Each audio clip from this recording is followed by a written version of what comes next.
Hello everyone. Today in this quick tutorial, I'm going to show you how you can change font size in Yahoo Mail. So if you want to make it bigger or smaller, I'll show you how to do that. So without further ado, let's jump right into it. All you have to do is go ahead and select three dots from the left hand side of the screen.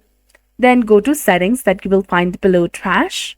Now once you're in the settings, go ahead and tap on writing email, that is between notifications and view email option. Once you're in this menu, go ahead and hover your mouse to the default rich text font.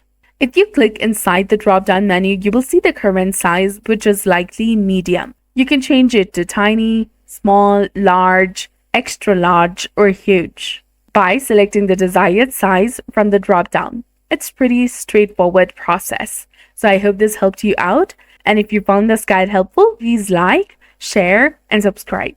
Thanks for watching. We'll see you again in the next one.